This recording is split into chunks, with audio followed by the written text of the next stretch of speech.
Nestor, kumusta ang sitwasyon dyan sa Bamban? Business as usual pa rin ba dyan sa munisipyo sa kabila ng suspension kay Mayor Guo?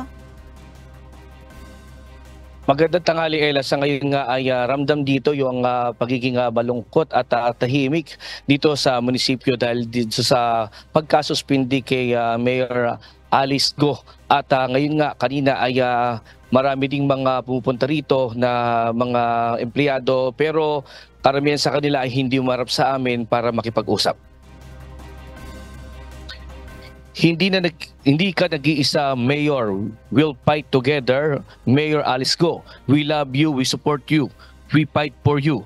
Ilan lamang ito sa mga banner o karatula na makikita sa labas ng munisipyo ng bayan ng Bamban, Tarlac ngayon. Nagpapakita ito ng suporta kay Bamban Mayor Alice Guo matapos itong suspindihin ng Ombudsman sa hiling na rin ng Department of the Interior and Local Government sa patong-patong ng mga reklamong inihain ng DILG. Mga reklamong grave misconduct, serious dishonesty, gross neglect of duty at conduct prejudicial to the best interest of service ang inihain ng DILG. Pinilitan si Guo ni Vice Mayor Leonardo Anunciacion na kasama rin ito na independent ng nakaraang eleksyon. Kanina pinulong na rin ni Mayor Leonardo Anunciacion ang mga staff ni Mayor Guo at subalit hindi naman ibinigay yung detalye ng kanilang pag-uusap. Samantala dahil sa preventive suspension, marami ang tumanggi na magpahayag ng mga empleyado at mga residente sa munisipyo. Pero may ilan namang empleyado at residente ang nalungkot at nadismaya dahil nawala ito sa pwesto at sinuspindi dahil sa kinasasangkutan umano nitong issue na may kinalaman sa illegal operation ng Pogo sa Bamban. Siyempre nalungkot din kami. Nung nung tumakbo ng mayor, hindi naman ako sa kanya.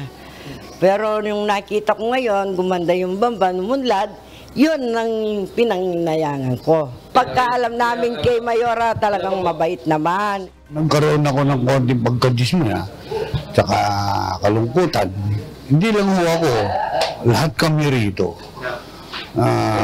Nagkaroon ng pagkadismaya, nalungkot din kami lahat. Kasi unang-una, nakita namin kung ano yung kagandahan at naging magbabago ng bayan namin sa naumpisaan ng mayor namin. Nakita namin kung paano umunlad at kung paano naging maganda ang usad ng pamamalakad dito sa bayan namin. Samantala, nakahanda naman ang pumalit na alkalde na si Leonardo Anunciacion sa magiging adjustment sa loob ng munisipyo kabilang na nga yung pagsasaayos ng mga kukuha ng business permit at iba pa. Sa ngayon ay hindi nakita dito sa lugar ng munisipyo din ang si Miss Alice Guo at itong dalawa pa na nireklamo na sinuspinde na suspension order, business permit, license office na si Edwin Ocampo at ang municipal officer na si Aden Subia na hindi din nagpakita at nagtungo dito sa munisipyo ng Bamban. At yung mga latest live mula dito sa Bamban, Tarlac. Balik sa iyo, Ella. Maraming salamat, Nestor Torres.